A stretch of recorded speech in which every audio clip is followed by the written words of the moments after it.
Shalom. Ayat kita hari ini dari Yesaya 54 ayatnya yang kelima yang berbunyi, sebab yang menjadi suamimu ialah Dia yang menjadikan engkau, Tuhan semesta alam namanya. Yang menjadi penebusmu ialah Yang Maha Kudus Allah Israel. Ia disebut Allah seluruh bumi. Buat teman-teman wanita yang ditinggal suaminya pulang ke rumah Bapa di surga, ayat ini untuk kita. Saya juga mengalami hal yang sama, ditinggal suami pulang ke rumah Bapa di surga 4 tahun yang lalu.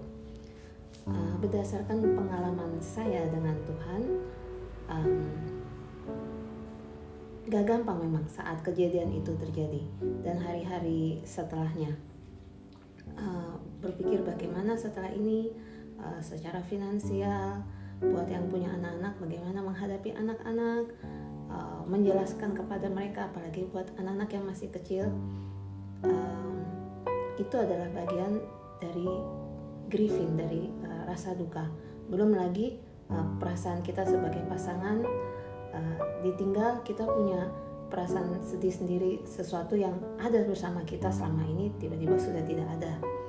Ya, sebagai kekasih, sebagai orang yang kita cintai itu tiba-tiba tidak ada, itu kita perlu waktu sendiri untuk grieving. Tetapi jangan biarkan grieving itu berlarut-larut, jangan sampai berbulan-bulan, jangan sampai bertahun-tahun, karena itu akan menyebabkan depresi. Itu tidak baik.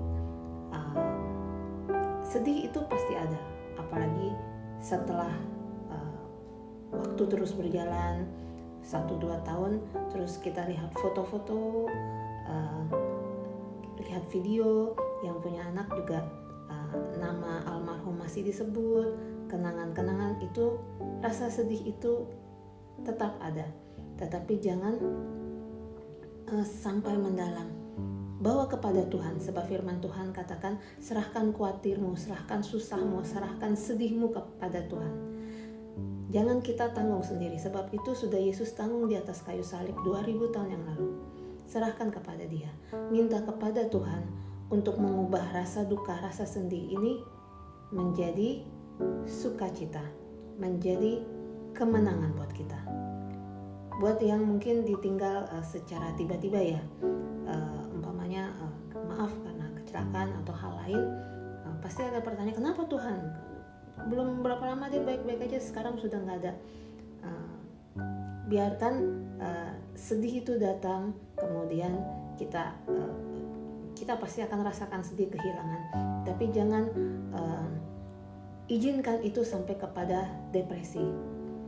Tetap berada di dalam komunitas yang baik, yaitu komunitas di gereja, komunitas yang bersama-sama dengan keluarga. Dan satu hal yang pasti, tetap baca firman Tuhan, tetap berdoa, ngomong semuanya sama Tuhan. Tuhan, saya sedih, saya kecewa, saya ini semua jadi tiba-tiba, nggak ada peringatan atau nggak ada tanda apa-apa, kenapa begini? Ngomong semua sama Tuhan. Biarlah Tuhan menjadi tempat curhat kita. Biarlah Tuhan yang menjadi istilah kasarnya atau pelampiasan kita. Dan izinkan Dia, izinkan Roh Kudus sembuhkan luka hati kita. Izinkan Roh Kudus menyembuhkan sakit hati kita. Izinkan Roh Kudus melawat kita, membuat segala sesuatunya baik. Ingat, Dia Allah Immanuel, Allah yang selalu beserta dengan kita.